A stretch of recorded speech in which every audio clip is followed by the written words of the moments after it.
Sabe que lo maravilloso es que cuando el corazón está dispuesto, cuando el corazón está con hambre, recibe. Y Dios siempre está preparado para saciar el corazón hambriento.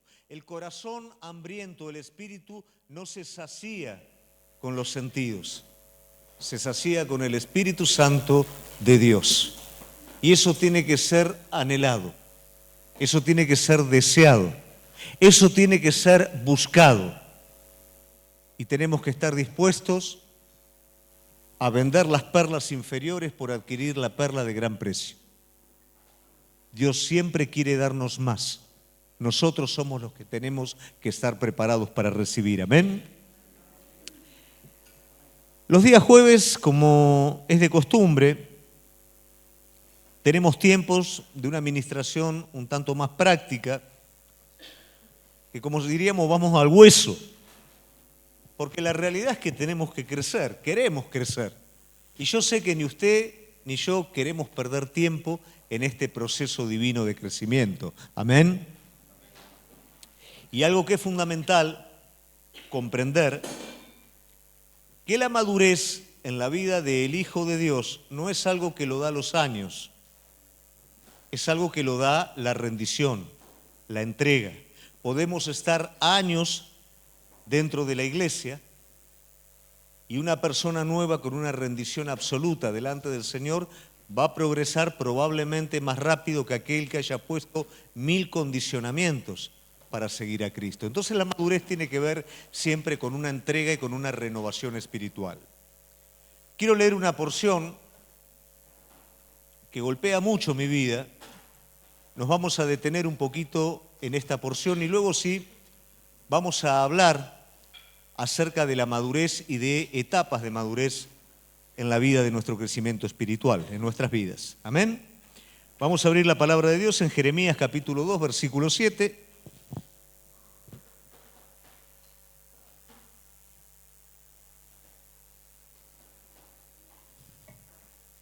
Dice así la palabra de Dios: y os introduje en tierra de abundancia, para que comiese su fruto y su bien, pero entrasteis y contaminaste mi tierra, e hiciste abominable mi heredad. Por supuesto que esta palabra va dirigida al pueblo de Dios y por supuesto también que contamina el pueblo de Dios toda la dádiva divina con la idolatría.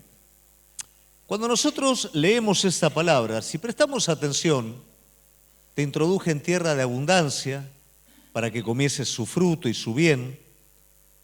Estamos hablando de toda la plenitud que Dios derramó sobre su pueblo, pero también estamos hablando de, o estamos viendo, la necedad del pueblo. Y mi pregunta es, ¿cómo puede ser que Dios dando tanto, derramando tanto, por la necedad de la idolatría, el pueblo perdió toda bendición de Dios? Pero el hombre lamentablemente cae en la constante de darse cuenta lo que tenía cuando lo pierde. Y lamentablemente es la condición de la naturaleza humana, pero cuando lo llevamos al Espíritu, cuando lo llevamos al Hijo de Dios, qué triste es cuando nos damos cuenta que hemos perdido la bendición de Dios por la idolatría. Pastor, yo no soy idólatra, no tengo imágenes en mi casa. Hace ya mucho tiempo que venimos hablando que el ídolo no es nada, que la idolatría no es la adoración a una imagen, sino la adoración a nosotros mismos. Poner en el pedestal o en el trono del corazón nuestro propio criterio, arrodillarnos bajo nuestro propio criterio, rendirle culto a nuestro propio criterio y dejar a Dios en un segundo lugar. Esta necedad nos lleva a perder lo más importante. Nos quedamos con nuestra razón, pero perdemos la bendición de Dios sobre nuestra vida. Y muchas veces nos quedamos estancados en esa línea de pensamiento y perdemos lo más importante. En esta noche yo quiero desafiarte a la madurez espiritual, quiero desafiarte al crecimiento y a no perder lo más importante de Dios en nuestra vida, porque eso es la madurez. Pablo continuamente hace mención a la iglesia, con que la iglesia tiene que ir hacia la madurez. Hace mención que la inmadurez tiene que ver con la leche adulterada, hace mención que la inmadurez tiene que ver con la inconstancia. Menciona que el pueblo que tenía que ser maestro todavía sigue siendo niño, pero también habla de la madurez como aquel que toma la leche espiritual no adulterada y que persevera en la sana doctrina y que discierne lo correcto de lo incorrecto. ¿Por qué? Porque sus sentidos están entrenados de manera continua en discernir el bien y el mal. Todo lo que ocurre sobre nuestra vida, de alguna manera, viene de parte de Dios y nos empuja a este canal de madurez. Cada cosa que acontece en nuestra vida, sobre todo aquellas que más rechazamos, aquellas con las cuales más nos enojamos, todas cooperan a una misma cosa, nos empujan a la madurez.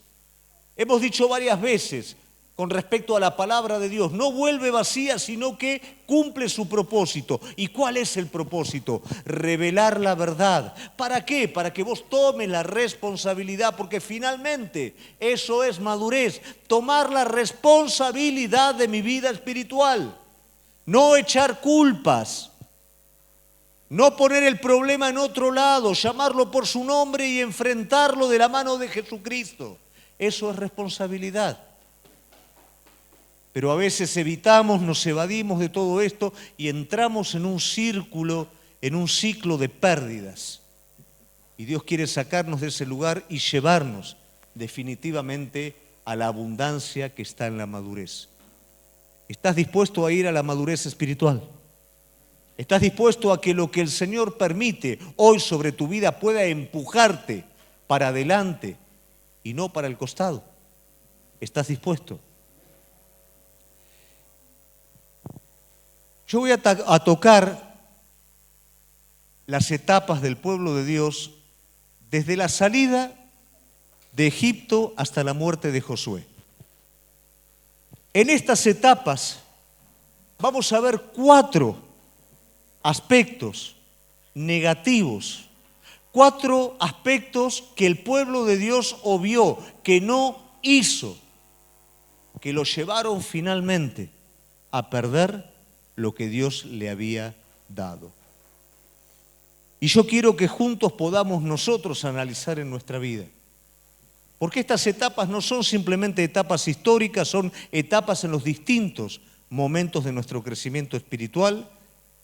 Y quiero que juntos lo podamos ver para no repetir el mismo error. Cada etapa en la vida del cristiano tiene un ciclo determinado en el cual yo voy a aprender algo. Luego va a haber un tiempo, un nexo, un tiempo de transición que me va a permitir pasar a otra etapa y así sucesivamente. Esos tiempos de transición tienen una meta, un objetivo, y es que vos puedas rescatar con una memoria viva lo mejor de la etapa que se está terminando para iniciar la etapa nueva. Si yo tomo las cosas de manera descuidada, probablemente cuando ingrese en la etapa nueva, lo que viví me lo voy a olvidar y lo voy a tener que repetir, y eso es pérdida. Pérdida de tiempo, pérdida de oportunidades y de un montón de cosas. Bueno, lamentablemente el pueblo de Dios pasó por esto. Pero yo quiero en esta noche, como dije anteriormente, desafiarte para que vos no pases por esta situación y en el momento en el que venga puedas tomar la decisión correcta. La primera de ellas es que el pueblo de Dios no quiso salir del desierto. El pueblo de Dios no quiso salir del desierto. Nosotros vamos a ver un ciclo que se repite en el pueblo de Dios. El tiempo de Egipto es un tiempo determinado, permitido por Dios para que se conviertan en nación. La misma opresión llevó a elevar sus ojos a Dios, clamar a Dios por liberación y Dios operó sobrenaturalmente, siendo esta una etapa de salvación. Inmediatamente esa etapa los va a llevar habiendo comprobado a un Dios sobrenatural, a otra etapa sobrenatural que es la etapa del desierto. La etapa del desierto tenía una finalidad. Era una finalidad pedagógica. Algunos lo definen como una pedagogía de supervivencia. ¿Qué quiere decir esto? El pueblo de Dios necesitaba, como vos y yo, luego de la salvación, luego de la convicción de pecado, experimentar a este Dios vivo, conocerlo como proveedor de nuestra vida, conocerlo como aquel que dirige nuestra vida. Y muchas situaciones de desierto en nuestra vida tienen que ver con esta pedagogía divina. Situaciones en donde yo ya no hago pie, donde no puedo salvar la situación, donde lo único que me queda es ver a Dios obrar y ahí lo veo a Dios y ahí comprendo el porqué del desierto. Pero vos vas a ver que en Israel se repite algo. Cuando ellos están en el desierto, ¿qué querían? Volver a Egipto. Cuando ellos estaban en el desierto, querían volver a Egipto.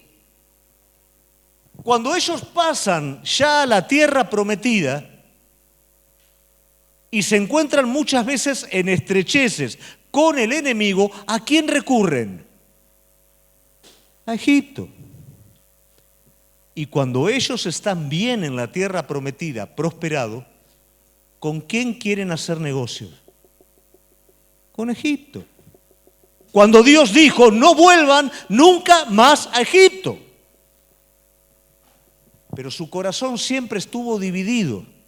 Y cuando el corazón de alguien siempre está dividido, cualquier situación que se cruce nos va a llevar de nuevo a Egipto. Si vos estás en aflicción, vas a querer volver al mundo, porque en el mundo tenías algunos momentos de confort. Te olvidás que del mundo saliste corriendo, porque Faraón tiranizaba tu vida. Pero en el momento de aflicción te olvidaste de Faraón y te acordaste de los ajos.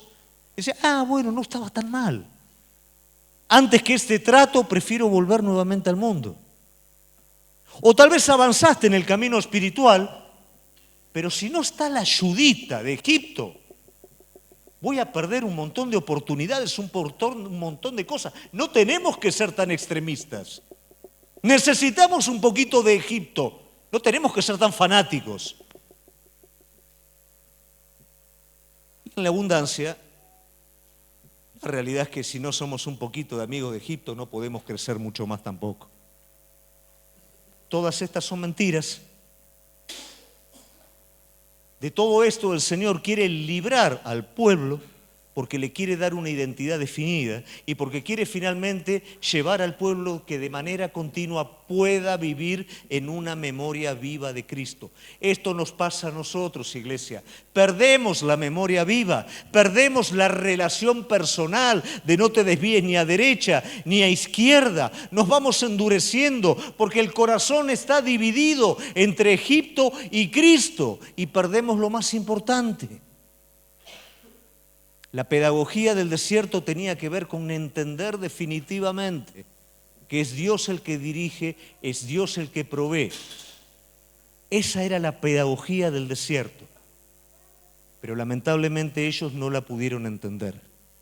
Y lo que no pudieron entender es que la pedagogía de la supervivencia era lo que preparaba al pueblo de Dios para la conquista. Si vos no pasás por la pedagogía del desierto, vos no podés conquistar. ¿Por qué razón? Porque en el desierto, en esa pedagogía, vos no tenés absolutamente nada y vas a recibirlo. Y esas son nuestras primeras instancias como hijos de Dios. ¿Qué pasa cuando empezamos a caminar nuestros primeros pasos? Vemos la bendición de Dios, vemos la provisión de Dios, vemos que oramos inmediatamente, Dios contesta, vemos que es todo un paraíso, que es todo algo hermoso. ¿Y sabés lo que es eso? Eso es simplemente una muestra de toda la abundancia que va a venir en algún momento. Porque después de la muestra viene el trato. ¿Y el trato qué permite? Que la muestra no sea algo temporal, que sea algo permanente. Es como cuando vos te vas a Unicenter y te ponen muestra del perfume. ¿Qué pasa? Te vas con el olorcito, pero ya después, mirá qué lindo el perfume, ¿no? Pero no tenés el frasco en tu casa. se te terminó, lo tenés que comprar después el frasco. Y sale sus buenos pesos. Bueno, muchas veces, o generalmente, acontece eso en nuestra vida. Dios nos da una muestra de los bienes venideros, del cielo, de todo lo que Él es. Y luego comienza a tratar en nuestra vida para que eso no sea simplemente una muestra, sino que se vaya afianzando nuestro carácter. Por eso hablo de la madurez. Yo como entrenador, a veces me pasa algo con la gente. Cuando la gente entrena, hay algo que se llama congestión muscular. Y me pasó a mí cuando era más joven y entrenaba. Cuando uno tiene una congestión muscular, ¿qué quiere decir? Que los músculos se llenan de sangre. Y vos te ves al espejo y te ves grandote. Y después se te va la congestión y volviste de nuevo a como eras antes. ¿Qué pasó acá? Bueno, esa congestión es una pequeña muestrita de algo que se llama más adelante hipertrofia muscular. No te quiero dar una lección de anatomía, pero la hipertrofia muscular, ¿qué es? Es un estado de semicontracción permanente. Hoy es un músculo inflado con sangre, pero mañana es un músculo formado. No es necesario bombearle sangre, ya está armado. Lo mismo sucede en lo espiritual. A veces el Señor nos infla con su presencia, nos infla con lo que Él es, pero no es el estado final. Luego tiene que haber un entrenamiento que fije esa congestión y la convierta en un músculo permanente. Y eso es lo que hace Dios en nuestra vida, y esa es la pedagogía del desierto. Pero el pueblo de Israel se rebela. ¿Por qué? Porque no tiene visión. Cuando hablo de visión, no hablo dónde va la iglesia, cuántas cosas vamos a hacer. Cuando hablo de visión, hablo de visión de Cristo. Hablo de visión de renovación de Dios en mi vida. Hermano, yo no sé lo que Dios va a dar, si va a dar una iglesia mucho más grande. Yo no te voy a llenar la cabeza con eso, pero sí te voy a desafiar a que vos y yo necesitamos conocerlo más. Necesitamos cada vez una experiencia más profunda con Él, que nos transforme, que nos cambie, que nos lleve a ver como Él, a mirar como Él, a hacer como Él quiere que hagamos y no como nosotros creemos que tenemos que hacer para Él. Esa es la visión que no tenían. Y como no tenían esa visión, no entendían que estaban siendo formados y madurados. Y como no entendían esto, cuando tuvieron que llevar a cabo un desafío espiritual, no tenían con qué hacerlo. Porque aquel que está acostumbrado solamente a recibir, cuando tiene que dar el paso de fe, cuando tiene que jugarse en obediencia, no está preparado porque se llevó todas las 10 materias del desierto. Se quejó en cada una de ellas. Tentó a Dios en el desierto diciendo, ¿está Dios con nosotros o no por lo que me está pasando? Y cuando llega el momento de tomar posesión de la tierra, quieren volverse nuevamente al desierto. Antes querían del desierto volverse a Egipto. Ahora de tomar la tierra prometida quieren volverse al desierto. ¿Por qué? Porque no buscan la visión de Dios, buscan la comodidad personal. Buscan establecerse en un lugar en el que no tengan ningún tipo de problema. Y Dios no es eso. Cristo es un fuego vivo a través de su Espíritu en nuestra vida. Un fuego que debe ser alimentado y crecido de manera continua.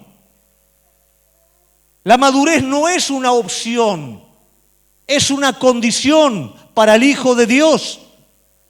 Quien no va hacia la madurez se duerme en el camino y quien se duerme en el camino muere espiritualmente.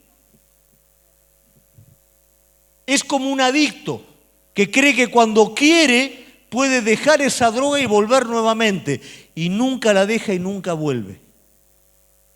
Lo mismo sucede con aquel que se duerme y no quiere crecer ni madurar en los caminos de Dios.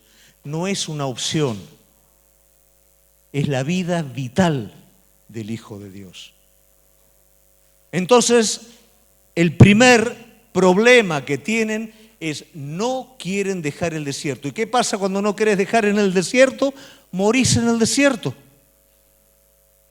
No hay camino, iglesia. ¿Es el desafío al crecimiento y a las profundidades de Cristo o es quedarme acá? Hay un momento en el que se acaba a quién le eché la culpa. Y es mi responsabilidad de obedecer lo que Dios me está mandando. Si no respondo a lo que Dios me está mandando, me voy a quedar en el desierto. Mirarme como una langosta no es un argumento. Decir que las paredes son de tal tamaño que llegan al cielo no es un argumento. Decir que los moradores de esa tierra son gigantes tampoco es un argumento.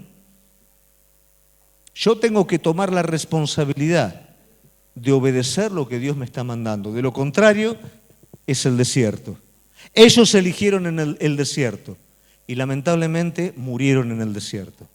Hay muchas personas que lamentablemente están dormidas en el desierto porque no tomaron el desafío de conquistar lo que Dios les dio a conquistar. Iglesia, no te duermas. Iglesia, hay cosas en tu carácter, en tu temperamento que ya las aceptaste y dijiste yo ya no voy a cambiar. Situaciones en la vida con tu esposo, esposa, madre, padre, me dije esto no cambia más, esto va a ser así. Automáticamente te anclaste en el desierto en vez de seguir y conquistar aquello que Dios te dio. Cuando Él te dice, tu familia no va a seguir así, tu familia va a cambiar. Vos vas a cambiar, vos vas a ser transformado. Él desafía a que libremos una batalla de cada día hasta conquistar lo que Él conquistó para nuestras vidas. Quien está dormido, quien no madura, no pelea, no lucha, solamente deja que la corriente lo arrastre. Y todos los demás tienen la culpa de lo que me pasa. Eso quiere decir que estamos dormidos, que no estamos peleando. ¿Amén? ¿Se entiende bien? El segundo punto, el pueblo que entra a la tierra prometida no consulta a Dios. De la supervivencia espiritual a la tierra prometida hay un espacio muy, muy grande. En el desierto dependo. En la tierra prometida trabajo en cooperación con Dios.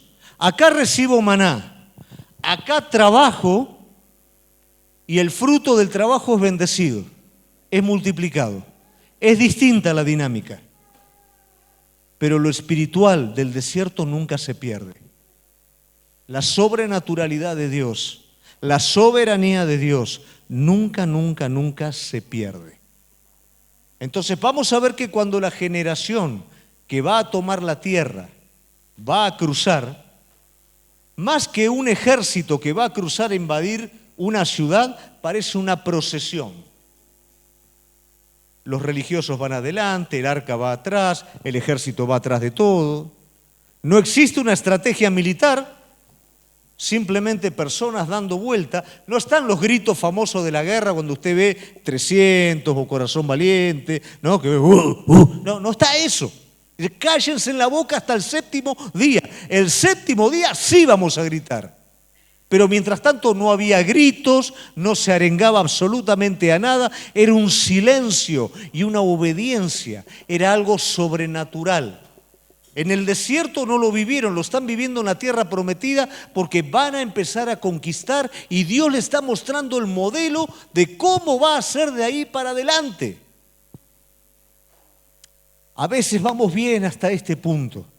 Transidimos del desierto a la tierra prometida y ahora vamos a conquistar. Y Dios nos muestra sobrenaturalmente cómo va la primer conquista y tenemos un éxito rotundo. Y ahora viene la segunda batalla y ahí hay una derrota. Y es la batalla contra Jair. Josué, ¿qué dice? Bueno, la verdad, hay muchos que están cansados. No hace falta que todos vayan a pelear. Mandemos solamente un grupito a pelear. Ya se la creyó Josué. Si dimos vuelta a Jericó y se cayeron las paredes, 1 más 1, 2. Acá no hay paredes tan grandes, no es tan poderoso, mandamos un grupito, es nuestra matemática sin Dios, nuestra matemática lógica. ¿Cuál es el resultado? Había un punto de obediencia que tenía que respetar el pueblo y era no tocar el anatema. Uno toca el anatema, guarda los mantos babilónicos, guarda el oro, lo esconde, el pecado está presente. ¿Y qué pasa? No pueden vencer a Jai. Vos imaginate aquel que está siendo llevado sobrenaturalmente a esta nueva etapa, porque eso es lo que nos suele pasar. En la nueva etapa tenemos una primer victoria, porque venimos fresquitos del desierto, pero nos subimos a un caballo que no es el de Dios y la segunda batalla no nos va tan bien. ¿Cuál es el resultado? ¿O cuál es la causa, mejor dicho? Dar por hecho y no consultar con Dios. La misma dependencia del desierto es en la tierra prometida. Trabajar en cooperación con Dios no quiere decir que no sigas dependiendo de Dios. Es una etapa de madurez, es una etapa de responsabilidad, pero no es una etapa de adjudicarme lo de Dios a mi vida y ser yo el que dice cómo Dios tiene que hacer las cosas. Sigue siendo algo sobrenatural. Sigue Dios dirigiendo nuestras vidas. Pero a veces un par de cosas nos van bien y nos apropiamos nosotros y somos nosotros el que metemos la matemática natural en la lógica divina. Y Dios no necesita nuestra ayuda, iglesia. Dios no necesita que optimicemos las cosas. Dios necesita que obedezcamos. Hay una línea en el propósito de Dios que no admite nuestro razonamiento, que no admite nuestra practicidad. David quiso hacer las cosas prácticas con un carro de primera, quiso llevar rápido la presencia de Dios. ¿Y cuál fue el resultado? Y el resultado fue que murió Usa y que quedó encajada ahí el arca. Ahora vos fíjate una cosa, Dios había diseñado que la manera de llevar el arca era paso a paso, los levitas y en el hombro. No es muy antiguo, no es muy lento. Nunca la obediencia va a ser antigua, lenta y antipráctica, porque va a ser lo único que va a dar un resultado espiritual. Cuando queremos acelerar las cosas, optimizar las cosas, no nos habla ni más ni menos que de comodidad personal y de falta de fe. Y eso no puede traer un resultado eterno en nuestra vida. Por supuesto, esa batalla se perdió, porque no se consultó a Dios. ¿Qué hubiera pasado si Josué antes hubiera hablado con el Señor? Señor, ¿cómo hacemos con esta batalla? En la otra ya me diste una estrategia, ahora en esta, ¿cómo hacemos? Y lógicamente el Espíritu Santo, ¿qué le iba a decir? No avances, porque hay pecado en el pueblo. Y es necesario quitar el pecado del campamento. Pero no consultó, como tampoco consultó con los gabaonitas, enemigos que vinieron disfrazados, que parecían personas de bien, parecían gente pobre, parecían gente que necesitaban la ayuda. Y la piedad de Josué hizo perdonarlos a estos hombres, pero estos hombres eran enemigos disfrazados. Mirá cómo ataca el enemigo en tu nueva etapa, llevándote a la independencia, porque él sabe que si vos te independizás de Dios, vos sos débil. Él sabe que si vos no consultás, el enemigo fácilmente se mete en tu campamento. Él lo sabe. La madurez nos lleva cada día a depender más de Él, no a ser autosuficientes. La dádiva que Dios nos da nos lleva cada vez de una manera más profunda al temor de Dios, porque nos conocemos a nosotros mismos. Cuán fácilmente nos podemos desviar. Entonces, de esta manera nosotros vamos creciendo en la bendición de Dios, pero vamos creciendo con el carácter apropiado, vamos creciendo de la manera madura. Lamentablemente hubo pérdida en el pueblo de Dios porque el pueblo de Dios no consultó, como también hay pérdida en nuestra vida.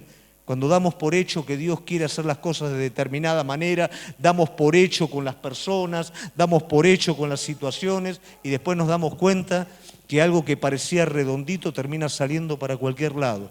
¿Y cuál es el punto? Nunca consultaste con Dios, nunca le preguntaste a Él, diste por hecho, Te parece que preguntar lo más sencillo es demasiado. Nunca es demasiada la dependencia. Todo lo contrario. Son demasiadas las consecuencias que vienen sobre nuestra vida por no depender. Amén. Tercer punto, no fueron radicales con la conquista. ¿Qué quiere decir esto? El Señor les dijo todo. No perdonen nada, todo. Pero dice la palabra de Dios que de a poco el pueblo comenzó a perdonar al enemigo. Y acá sucede algo muy particular y volvemos nuevamente. Cuando nosotros creemos que vemos las cosas un poquito mejor que las ve Dios. A veces nos parece que cuando Dios dice todo es una exageración. Pero volvemos de nuevo a lo mismo. Nuestra madurez tiene que ver con la obediencia. No tiene que ver con nuestra sagacidad. No tiene que ver con nuestras ideas para con las cosas de Dios. Entonces el pueblo de Dios dijo, no vale la pena pelear tanto. Vamos a ser prácticos. Total, como el enemigo es chiquitito, quedó prácticamente arruinado, entonces vamos a hacerlo tributario. ¿Qué quiere decir? No lo matemos, hagamos que produzca para nosotros, que nos pague impuesto a nosotros. Y nosotros no nos cansamos, no peleamos y tenemos más dinero. Suena bien, ¿no? Pero no tiene nada que ver con lo que Dios dijo. Dios dijo todo. Y hay una razón divina en la obediencia, que no siempre la vamos a entender, pero tampoco nos corresponde a nosotros entenderlo. Nos corresponde obedecerlo confiando en el amor y en la justicia divina.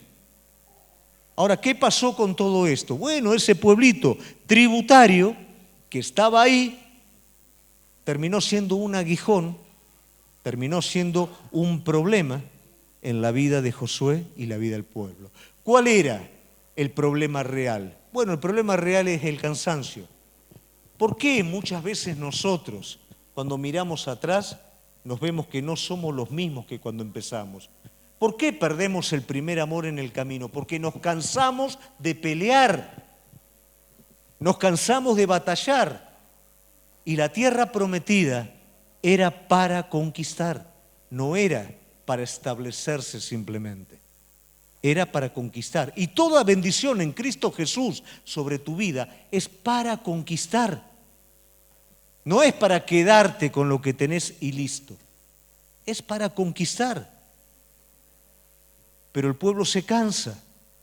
¿Y qué pasa cuando nos cansamos? Nos tornamos prácticos. Justificamos nuestra falta de oración, justificamos nuestra falta de lectura bíblica, de estudio de la palabra, de asistencia a la iglesia, de llegar tarde a la iglesia. Justificamos absolutamente todo porque la realidad es que nos cansamos. Y cuando nos cansamos, nos hacemos prácticos. Bueno, no peleamos contra el enemigo, que produzca para nosotros, que nos haga bien de alguna manera. ¿A vos te parece que en algún momento el enemigo te va a hacer bien en algo? Por supuesto que no. Pero son razonamientos ilusorios que los creemos nosotros mismos porque nos cansamos de pelear. Entonces le ponemos nombre a las cosas, justificamos las cosas y no nos damos cuenta que el fuego de Dios se va apagando en nuestros corazones. Nos vamos haciendo religiosos lentamente y dejamos de ser personas espirituales. Comenzamos a ser personas que dependen de nuestros propios esfuerzos, no dándonos cuenta que fue Él el que nos dio la fuerza para hacer las riquezas. Olvidándonos que Él fue el que nos justificó y no fue nuestra propia justicia la que nos trajo al lugar en donde estamos ahora. Nos olvidamos de todo eso y tomamos el timón con nuestras propias fuerzas. ¿Y cuál es el resultado? Que ese pequeño enemigo cada vez lo voy pudiendo derrotar menos. Y acá se cumplen dos leyes. Una primera ley que es la ley de la erosión, y es que el enemigo trabaja despacio, pero inexorablemente. No es que nos voltea de una, vos ya le diste lugar, y no es que al otro día caíste. Parece como que todo está igual, pero no está igual. Es como una corriente que va pasando al lado de una piedra. La va comiendo de a poco. Parece que todo está igual y pasan los meses y todo está igual, pero cada vez va viendo una zanja más profunda. Cada vez se la va comiendo más.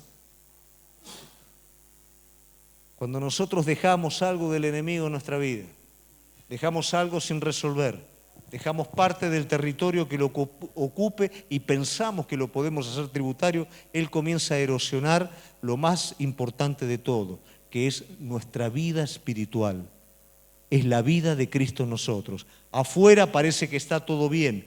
Sigo hablando y la gente me sigue escuchando. Sigo haciendo cosas y hay resultado.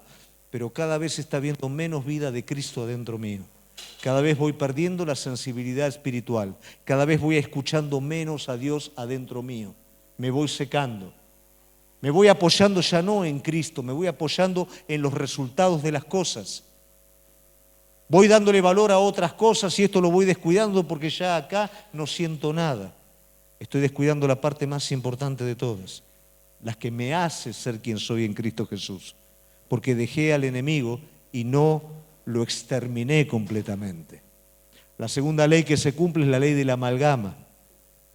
La ley de la amalgama es cuando dos metales, uno de inferior calidad se une con uno de superior calidad o valor. El resultado es que el de inferior calidad baja al de superior calidad.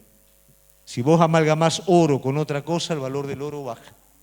Si vos amalgamás un metal fuerte con uno más débil, el más fuerte se debilita. Cuando nosotros dejamos al enemigo en algún área de nuestra vida, ya lo hicimos parte nuestra. No es que nosotros estamos acá y él está separado. Ya lo hicimos parte nuestra. Ya es parte de nuestro carácter. Ya es parte de nuestras decisiones. No es tan fácil el asunto. No es tan simple. Cuando vos le diste permiso a algo y dejaste al tributario, dejaste al enemigo adentro tuyo y te pensás que te estás valiendo de algo, él se está valiendo de vos. Él te está debilitando, él te está erosionando. ¿Y cuál es el resultado? Que ya el pueblo de Dios no podía ganar las batallas. No podían, salían a la batalla, salían a la guerra y comenzaban a perder batallas. Ya no podían porque habían perdido lo más importante de todo. Nunca el enemigo va a ser un negocio parejo para ambos. Siempre te va a pedir el oro de lo eterno y él te va a dar la hojarasca de lo temporal para que él pueda gobernar sobre tu vida. Entonces el pueblo no fue radical con lo que Dios le había dado. Y el último punto, que es la consecuencia de todo esto, que es desastroso realmente. Y la consecuencia de todo esto es, no pudieron dar un legado espiritual sólido a la próxima generación. La generación que nace luego de la muerte de José, dice la palabra de Dios, no conocieron a Jehová. ¿Por qué no conocieron a Jehová? Por todo lo que te dije anteriormente. Ellos habían entendido lo que era pelear, ellos habían visto en el desierto, ellos habían tenido toda la experiencia, pero ellos habían comenzado a dar permiso a las cosas. Entonces la nueva generación, ¿qué es lo que veía? Dios dijo, no dejen a nadie con vida. ¿Qué hacen nuestros líderes? ¿Qué hacen nuestros padres? ¿Se están reservando algunas cositas? Entonces no es tanto. Y ahí está donde la próxima generación pierde el conocimiento de Dios. Lo pierde en tu casa tu hijo, cuando tu hijo no te ve a vos una persona radical, entregada, consagrada con Cristo, pierde el criterio de Dios. Porque si a vos te da lo mismo decir una mala palabra, una mentira, o hacer algo que no tiene nada que ver y venís a la iglesia a levantar los brazos, tu hijo, tu hija, tu esposo, esposa, quien sea, ¿qué concepto va a tener? ¿Qué criterio va a tener? El que te ve de afuera, ¿qué respeto va a tener? ¿Cuántas personas o jóvenes que van a la iglesia y grupos de jóvenes que mandan cualquier cosa o que toman o mandan chistes grotescos y lo comparten como si fueran parte del grupo? Y mandan chistes grotescos y se matan de la risa. No te quepa la menor duda que esa gente va a blasfemar a Dios en tu cara. Total, a vos no te importa. Ellos van a considerar, para él le da lo mismo cualquier cosa. Yo tengo alumnos que antes conmigo eran muy boca sucias. Y yo no me reía de ningún chiste grotesco, y le hacía sentir que la mala palabra, la verdad, no participaba de esa. No diciéndolas y no riéndome de cuando las decía. Y hoy ellos no dicen malas palabras delante mío. Y cuando tocan el tema de Dios lo tocan con respeto. ¿Por qué razón? Porque yo les mostré que con eso no se juega, con eso no se negocia. Yo puedo trabajar para vos, puedo reírme de un montón de cosas, pero con eso no se juega. Porque eso es lo más importante para mi vida. Lo que para vos es un chiste es lo más importante de mi vida. Entonces, por favor, no te rías de eso, ni me quieras llevar a mí a ese lugar. Cuando eso está presente en nuestra vida, la próxima generación va a decir, esto no es cualquier cosa, esto es cierto. Cuando eso no está presente en nuestra vida, el relativismo está presente en nuestros hogares y da lo mismo cualquier cosa, no hay temor de Dios. Y la nueva generación no va a tener temor de Dios en su vida. No hay un desafío de tu parte, por ende tampoco va a haber un desafío en la vida de ellos. No hay una renuncia de tu parte, tampoco va a estar presente en la vida de ellos. Entonces esto mismo que estaba socavando la vida espiritual del pueblo, hizo que la próxima generación no conociera a Dios. Ahora bien, esto nos tiene que llevar a nosotros, querida iglesia, a un desafío. ¿Cuál es el desafío? Antes que nada, la vida de Jesucristo tiene que arder en nuestro corazón y tenemos que ser celosos por eso. La vida de Cristo no es un sistema. La vida de Cristo no es religiosidad. La vida de Cristo es el señorío de Él por su Espíritu adentro de nuestro corazón. Es la receptividad y sensibilidad nuestra de no tomar siquiera una decisión si Él no va adelante. Esto no es fanatismo, iglesia. Esto no es demasiado. Esto es amor. Lamentablemente, hasta aún en la misma iglesia distorsionamos el amor a Dios como legalismo, como un montón de cosas. Esto es amor. En un momento yo sentí en mi corazón que el Espíritu Santo me estaba permitiendo la oportunidad de tomar una decisión. Y me dijo, ¿qué querés hacer? Y yo la verdad, le dije, Señor, ¿qué querés hacer vos? Me volvió de nuevo la decisión. Y yo te dije, bueno, Señor, si vos me dejás decidir, mi decisión es que vos decidas por mí. Porque yo la realidad es que no sé. Y vos sabés cuál es la mejor decisión. Porque vos sabés esa decisión a dónde me va a llevar. Si me das la oportunidad de decidir, decido que vos decidas por mí. Y esto no es iglesia por miedo al infierno. Y esto no es por miedo a perder cosas. Esto es porque lo amo. Y no quiero hacer nada en esta tierra que no sea lo que Él quiere, porque encuentro que ahí está la plenitud. Antes creía que era en cosas para Dios, creía que estaba la plenitud.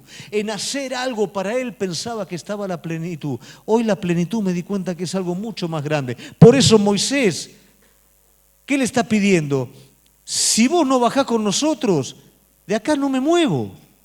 Y no solamente mostrame tu presencia, mostrame tu gloria. Porque eso es lo único que me llena. Dejé Egipto, dejé todo. No lo dejé por algo inferior a tu presencia. ¿Qué es la presencia de Dios hoy para vos? ¿Qué es Cristo hoy para vos? Estamos haciendo concesiones, estamos dejando tributarios en nuestro territorio, estamos compartiendo con aquello que nos está sacando la fuerza. ¿Qué es Cristo para vos? Una conciencia viva nos va a permitir que el que está al lado nuestro que se pierde, tu hijo que se pierde, tu esposa, tu esposo, tu vecino que se pierde, no vas a ser indiferente. A veces cuando vamos para África pasamos por las cataratas y bueno, cuando hay equipos que no conocen las cataratas, vamos nosotros para que conozcan las cataratas, ¿no es cierto? Y bueno, vos ves en las cataratas que hay lugares, ¿no? Que está la corriente pero es tranquilo y a unos metros hay una caída que chao, no sobrevive nadie de ahí. Y a veces nosotros es como que estamos en esa soga agarrados y la gente está jugando ahí, bañándose, ¿no es cierto? Y nosotros muchas veces por decir, y no le vamos a interrumpir el juego, pero no nos damos cuenta que la corriente se los está llevando. Y se mueren, y se pierden. Si el fuego de Dios no está en mi vida, si la conciencia viva de la realidad de Dios no me hace ver que la gente se está perdiendo, que mis hijos se están perdiendo, y me acostumbro y vivo indiferente a eso, está mal. Si yo no entiendo que la presencia de Dios en mi vida, como cuando Jesús le dice, va a ser en vos, mi espíritu, una fuente que salta para vida eterna, no le está diciendo, lo que yo te voy a dar va a ser para que vos de acá en adelante puedas estar tranquila en tu casa. Le está diciendo, yo voy a hacer tu plenitud, voy a cubrir tu sed, pero lo que hay adentro tuyo va a saltar y empapar la vida de otros. Si esto no está pasando es porque algo está mal, iglesia. La vida de Cristo no se puede retener. La vida de Cristo adentro nuestro se abre paso en todas las cosas. Si hay una brasa en tu corazón, no te conformes con la brasa. Busca los vientos de lo alto para que aviven esa brasa. Un joven me dijo, ¿y si yo tengo que empezar de nuevo en la iglesia, qué tengo que hacer? Búscalo a Él como nunca antes en tu vida y no pares hasta que no lo encuentres. Hoy por hoy, iglesia, no podemos permanecer indiferentes. No podemos predicarnos a nosotros mismos. No podemos estar encerrados en nosotros mismos. Hay personas en la misma iglesia que necesitan ser discipuladas. ¿Cuál es la generación que va a conocer a Dios? Aquella que vos, lleno de la vida de Dios, vas a ganarlo. Y no solamente vas a ganarlo con la vida de Cristo en vos, vas a discipularlo con la vida de Cristo en vos. Entonces esa generación sí va a ser una generación que conoce a Dios, porque para vos esa persona fue lo más importante, no fue algo insignificante, no fue uno más que pasaba. Para vos esa persona tiene el mismo valor que para Dios, más importante que todo el oro del mundo. Todo eso es madurez, iglesia. Si no está esto presente, algo está funcionando mal en nuestras vidas. Tenemos una visión como iglesia. Con esto quiero cerrar. ¿Cuál es el primer punto de la visión? Conocer a Cristo. ¿Cuál es el segundo punto? Ser como Cristo. ¿Y el tercero? Pregunta que les hago a todos y me hago yo mismo. ¿Ya alcanzamos completamente alguno de estos puntos? ¿Ya lo conocés completamente a Él? ¿Ya sos como Él? ¿Ya estás haciendo todo lo que Él te mandó a hacer? Si la respuesta es todavía no, quiere decir que estamos camino a la madurez. Si ya lo hubiéramos alcanzado, algo estaría mal en la visión. Pero si la visión nos sigue desafiando,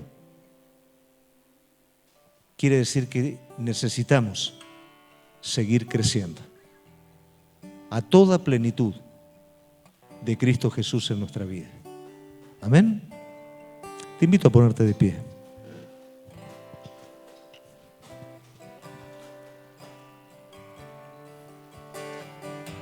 Me hace que permanecí y tu mirada